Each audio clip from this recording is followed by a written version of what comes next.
નમસ્કાર, આપ જોઈ રહ્યા છો કે ન્યૂઝ અને હું છું ધાર્મિક વાળા. નજર કરીએ સમાચારો પર. વલસાડ એલસીબીની ટીમને મળેલી બાતમીના આધારે એક ટ્રક એમપીથી કેટલાક કિસ્મો હાઈવે ઉપર પાર્ક થયેલા ટ્રકોના ડીઝલ ટેન્કમાંથી ડીઝલનો જથ્થો ચોરી કરી બારડોલી તરફ ડીઝલનો જથ્થો લઈ જતા બાતમી મળી હતી. જે બાતમીના આધારે વલસાડ એલસીબીની ટીમે સોનવાડા હાઈવે ઉપર નવા બની રહેલા બ્રિજ પાસેના સર્વિસ રોડ ઉપર વોચમાં ઊભા હતા. આ દરમિયાન બાતમીવાળી ટ્રકને પોલીસે અટકાવવાનો ઇશારો કર્યો હતો. ટ્રક ચાલકે ટ્રકમાંથી કૂદી ભાગવાનો પ્રયાસ કર્યો હતો. પોલીસ જવાનોએ પીછો કરી આરોપી સોહેલ ખાન, મોહમ્મદ હુસેન ખાન મંસૂરીને ઝડપી પાડ્યું છે. ટ્રકમાંથી અન્ય 4 ઇસમો રોડની બાજુમાં આવેલ જંગલ ઝડીમાં ભાગી છૂટ્યા હતા. પોલીસે ચેક કરતા 51 કેરબા, જેમાં કુલ 1785 લીટર ડીઝલ, કિંમત 1.69 લાખ અને ટ્રક અને મોબાઈલ મળી કુલ 6.77 લાખનો ડીઝલ જથ્થો ઝડપી પાડ્યો છે. એલસીબીની ટીમે પ્રાથમિક પૂછપરછ કરતા હાઈવેના અલગ અલગ વિસ્તારોમાં મંત્રીઓ લેવલની મીટિંગ, ખેલ મંત્રી યશોધરા રાજ સિંધિયા, સહકાર મંત્રી અરવિંદ ભદૌરિયા વચ્ચે ઉગ્ર બોલાયેલી વાતચીતમાં વિવાદ થયો છે. યશોધરા પાસેના એક ઉભેલા કન્ટેનરમાંથી ડીઝલ ચોરી કરી હોવાની કબૂલાત કરી હતી. પોલીસે આરોપીની ધરપકડ કરી આગળની તપાસ હાથ ધરી છે.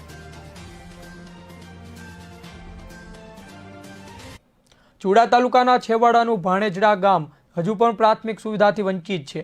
સરકાર દ્વારા અનેક પ્રાથમિક સુવિધાઓ આપવામાં આવી છે. હજુ છેવાડાના અનેક ગામડાઓ પ્રાથમિક સુવિધાથી મળતી નથી. આવું જ એક છેવાડાનું ભાણેજડા ગામ છે. ગામના ગ્રામજનોના કહેવા પ્રમાણે હાલમાં એક પણ શેરીમાં આરસીસી રોડ નથી. ગામમાં શેરીએ શેરીએ કાદવ કીચડ છે, જેમાં વાહનો મુશ્કેલ પસાર થાય છે, પરંતુ ચાલીને જવું પણ જોખમી સાબિત થાય છે. ભાણેજડા ગામથી અન્ય ગામડાઓને જોડતા રસ્તાઓમાં પણ વૃક્ષો પડી જવાની કાદવ કીચડથી બહુ ખરાબ પરિસ્થિતિ છે. કોઈ પણ સમય ઇમરજન્સી કેસ આવે તો હોસ્પિટલમાં જવું પણ મુશ્કેલી સર્જાય છે. હાલમાં ચોમાસાની ઋતુમાં આખા ગામમાં ગંદકીના કારણે મચ્છરનો ઉપદ્રવ છે, જેના કારણે ગંભીર રોગો થવાની ચિંતા છે. ગામની હજી ચોમાસાની શરૂઆતમાં જ આવી હાલત છે તો પછીના દિવસોમાં કેવી દશા થશે તે વિચારવું રહ્યું. આવી અનેક અગવડતા ભોગવતા ગ્રામજનોએ સરકાર તરફથી વહેલી તકે ગામની પરિસ્થિતિને ધ્યાનમાં રાખી યોગ્ય નિકાલ કરવામાં આવે તેવી માંગણી કરી છે. ભાણેજડા ગામના લોકોએ સરકાર પાસે પ્રાથમિક સગવડ મળી રહે તેવી આશા કરવામાં આવી છે. લખતર તાલુકા હેલ્થ ઓફિસના વણા પ્રાથમિક આરોગ્ય કેન્દ્રના મેડિકલ ઓફિસર ડોક્ટર હાર્દિક ઉપાધ્યાય દ્વારા એક યાદીમાં જણાવવામાં આવ્યું છે, આજે બુધવાર હોય અને બુધવાર મમતા દિવસ તરીકે ઉજવવાનો હોય. આજે વણા પ્રાથમિક આરોગ્ય કેન્દ્ર દ્વારા વણા પ્રાથમિક આરોગ્ય કેન્દ્ર નીચે આવતા ગામડાઓની આંગણવાડી કેન્દ્રમાં મમતા દિવસે સગર્ભા મહિલાઓનું રૂટીન મેડિકલ ચેકિંગ હાથ ધરી જરૂરી દવા આપવા સાથે નાના બાળકોનું રસીકરણ કરવાનું હોય છે. કોવિડ રસીકરણ બંધ રહેશે એમ કહેવામાં આવ્યું હતું. આવતીકાલે રસીકરણ કેન્દ્રમાં અંદાજે એક સાંજે જાહેર કરવામાં આવશે.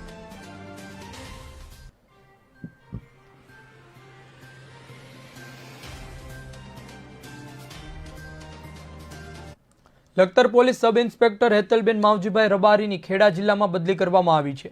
સુરેન્દ્રનગર જિલ્લામાંથી 3 પોલીસ સબ ઇન્સ્પેક્ટરની બદલી કરવામાં આવી છે.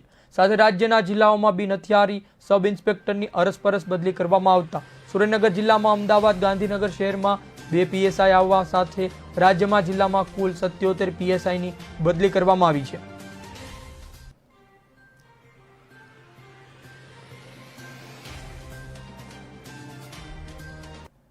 પેટ્રોલ, ડીઝલ, રાંધણ ગેસમાં સતત વધતા ભાવોને લઈને કોંગ્રેસ સમિતિએ બેઠક બોલાવી હતી. આ બેઠક બાદ ચામુંડા માતાજીના ચરણોમાં આવેદનપત્ર સુપરત કરી મામલતદાર કચેરી સુધી સૂત્રોચ્ચાર, બેનરો સહિતની રેલી યોજવામાં આવી હતી. થોડા સમયથી સતત પેટ્રોલ, ડીઝલ, રાંધણ ગેસમાં અન્ય ખાદ્ય સામગ્રીમાં બેફામ ભાવ વધારો થઈ રહ્યો છે, જેને લઈ ગરીબ અને મધ્યમ વર્ગના લોકોની કમર તૂટી રહી છે. ગરીબ તેમજ મધ્યમ વર્ગના લોકોનું જીવન જીવવું દોહલું બની ગયું છે.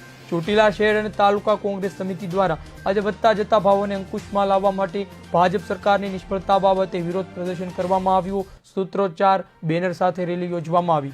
જિલ્લા પ્રમુખ રૈયાભાઈ રાઠોડ, ધારાસભ્ય ઋત્વિક મકવાણા, ચોટીલા શહેર તાલુકા પ્રમુખ સહિત અનેક કાર્યકરો રેલીમાં જોડાયા હતા, જેમાં આગેવાનો અને કાર્યકર્તાઓ હાય રે મોદી, હાય મોદી તેરી તાનાશાહી નહીં ચલેગી જેવા સૂત્રો વાપર્યા હતા.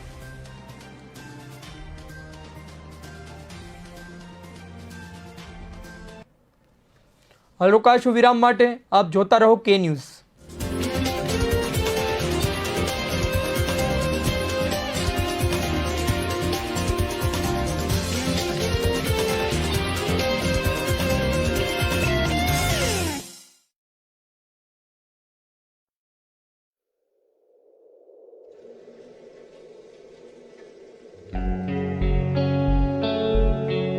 किसी ने मुझसे पूछा कि सिर्फ 7 साल की उम्र में हॉकी स्टिक उठाना मुश्किल रहा होगा ना। सच कहूं तो हॉकी स्टिक उठाना आसान था, मुश्किल था आवाज उठाना। उन लोगों के सामने जो मानते हैं कि लड़कियों को सिर्फ सुनना चाहिए, उन नियमों के सामने जो कहते हैं कि लड़कियों को खेल का मैदान नहीं, घर की दीवारों को चुनना चाहिए, तो पहले आवाज उठाई, फिर हॉकी स्टिक। हर गोल के साथ एक एक मुंह बंद करती गई, एक एक को जवाब देती गई।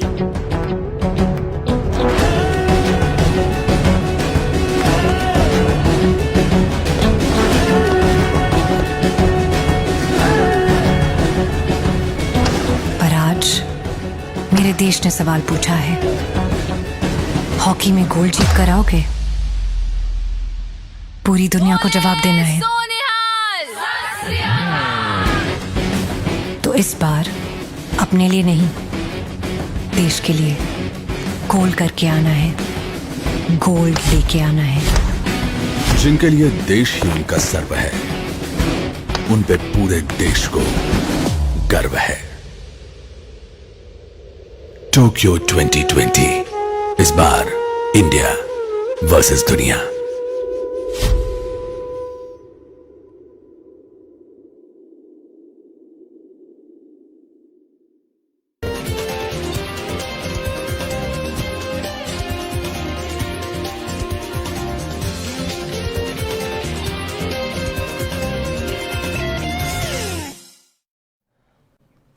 વિરામ બાદ આપનું ફરી સ્વાગત છે। નજર કરીએ સમાચારો પર। વડોદરા કલેક્ટર કચેરીની ખાણ અને ખનિજ શાખાને ડભોઈ તાલુકાના કરનેટ ગામમાં ઓરસંગ નદીના પટમાં સાદી રેતી ખનિજના બિનઅધિકૃત ખાણકામ અને વહનની બાતમી મળી હતી, જેના અનુસંધાને ટીમ દ્વારા નદી પટમાં તપાસ હાથ ધરવામાં આવી હતી। આ દરમિયાન ખનિજ ચોરીનો પર્દાફાશ થયો છે, અંગે જાણકારી આપતા ભૂસ્તર શાસ્ત્રી નીરવ બારોટે કહ્યું હતું, તપાસ દરમિયાન એક હિટાચી મશીન દ્વારા આ સ્થળે ભીમપુરા નિવાસી વિજયભાઈ માનસીભાઈ પાટવણિયા અને રોહિત જગદીશભાઈ પરાગભાઈ દ્વારા સાદી રેતી ખનિજ બિનઅધિકૃત ખાણકામ અને વહન કરવામાં આવતું જણાવ્યું છે, જેને અનુલક્ષી ઘટના સ્થળેથી રેતી ભરવાના 4 ટ્રકો, ખાલી 2 ટ્રકો, ઉપરોક્ત હિટાચી મશીન સહિતનો કુલ 60 લાખ કિંમતનો મુદ્દામાલ જપ્ત કરવામાં આવ્યો છે। આ સંબંધિત હિટાચી મશીનના માલિક વિજયભાઈ હોવાનું જાણવા મળ્યું છે। કસીરવાર સામે કાયદેસર કાર્યવાહી હાથ ધરવામાં આવતા રેતીના બિનઅધિકૃત ખનન અને વહન કરનારાઓમાં ફફડાટ વ્યાપ્યો છે।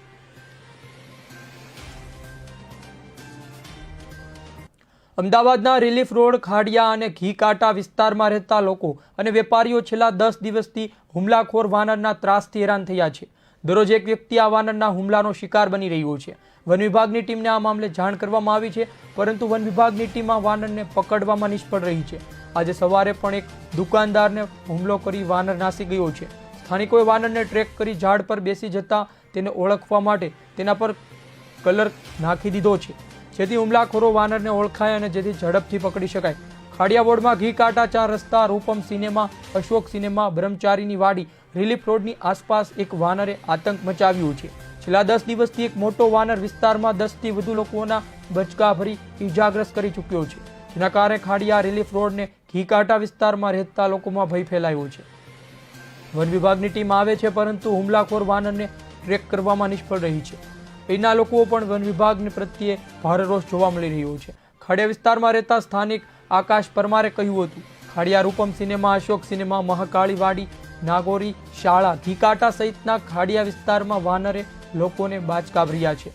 વાનર આજે સવારે એક દુકાનમાં પ્રવેશ કર્યો હતો, દુકાનદાર પર હુમલો કર્યો હતો। વાનરને ઓળખવા તેને પણ અત્યારે એક કલર નાખવામાં આવ્યો છે। મારા પિતા પણ વાનરે હુમલો કરી બચકા ભર્યા હતા, સિવિલ હોસ્પિટલમાં લઈ જવા પડ્યા હતા તેવું કહેવામાં આવ્યું હતું। 4-5 દિવસ પહેલા એક સફાઈ કામદારને પણ વાનરે પાછળથી હુમલો કરી ઈજાગ્રસ્ત કર્યા છે। 18થી વધુ લોકો અત્યાર સુધીમાં વાનરના હુમલાનો ભોગ બની ચૂક્યા છે, જેથી વાનરને ઝડપથી નહીં પકડવામાં આવે તો વધુ લોકો વાનરના હુમલાનો ભોગ બની શકે છે।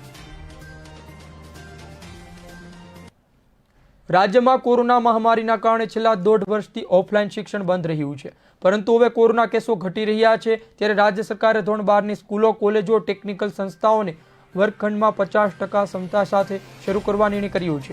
મુખ્યમંત્રીની અધ્યક્ષતામાં મળેલી કોર કમિટીની બેઠકમાં 15 જુલાઈ 2021 એટલે કે આવતીકાલથી ધોરણ 12ના વર્ગો, પોલિટેકનિકલ સંસ્થાઓ, કોલેજો 50% કેપેસિટી સાથે વાલીઓની સંમતિ મેળવી શરૂ કરવાની છૂટ આપવામાં આવી છે.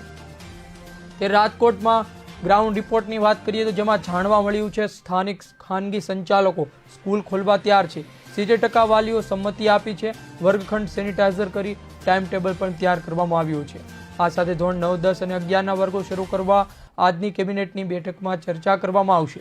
રાજકોટ સ્વનિર્ભર શાળા સંચાલક મંડળના પ્રમુખ ડીવી મહેતાએ કહ્યું હતું કે રાજ્ય સરકાર દ્વારા ધોરણ 12 અને કોલેજના ઓફલાઈન શિક્ષણની મંજૂરી આપતા સ્કૂલ કોલેજમાં સંચાલકો, વાલીઓ અને વિદ્યાર્થીઓમાં ખુશી જોવા મળી છે. આ સાથે સ્કૂલ કોલેજના સંચાલકો દ્વારા વર્ગખંડોને સેનેટાઈઝ કરવામાં આવ્યા છે. અભ્યાસ માટે ટાઈમ ટેબલ બનાવવા સહિતની તૈયારી પૂર્ણ કરવામાં આવી છે. રાજકોટની ઉત્કર્ષ સ્કૂલના સંચાલક વિમલભાઈ છાયાએ કહ્યું હતું આવતીકાલથી વિદ્યાર્થીઓ ફરી સ્કૂલે આવશે તેવી અપાર ખુશી છે. આમ તો રોજે રોજ સ્કૂલ કેમ્પસમાં સફાઈ થતી હોય છે. આ સાથે આજે ફરી તમામ વર્ગખંડોને સેનિટાઈઝ કરવામાં આવ્યા છે. વધુમાં તેમણે ઉમેર્યું કે સરકારની તમામ ગાઈડલાઈનનું પાલન કરી સ્કૂલ શરૂ કરવામાં આવશે. ખાસ વિદ્યાર્થીઓ સંક્રમિત ન થાય તેની તકેદારી રાખવામાં આવશે. સ્કૂલ ખાતેની મોકલેલ સંમતિપત્રમાં 80 થી 85% વાલીઓએ સંમતિ દર્શાવી છે. બાકીના વાલીઓ પણ આગામી એકાદ સપ્તાહથી સંમતિ દાખવી વિદ્યાર્થીને સ્કૂલે મોકલશે તેની ખાતરી કરવામાં આવી રહી છે. Doctor Baba Saheb Ambedkar open university Ahmedabad પોતાની શૈક્ષણિક ફરજ બજાવવાની સાથે સાથે સામાજિક જવાબદારીઓ પણ નિભાવી રહી છે. યુનિવર્સિટીના 75થી વધારે અભ્યાસક્રમોમાં ઓગસ્ટ 2021નું પ્રવેશ કાર્ય ચાલી રહ્યું છે. ત્યારે યુનિવર્સિટીએ કેટલાક ઉદાત્ત નિર્ણયો લીધા છે જે કોરોનાગ્રસ્ત લોકો માટે આશાસ્પદ બની શકે છે. કોવિડ-19ની વૈશ્વિક મહામારી વચ્ચે યુનિવર્સિટીના કુલપતિ પ્રોફેસર ડોક્ટર અમી ઉપાધ્યાય નેતૃત્વમાં બોર્ડ ઓફ મેનેજમેન્ટ એક મોટો માનવતાવાદી નિર્ણય કર્યો છે.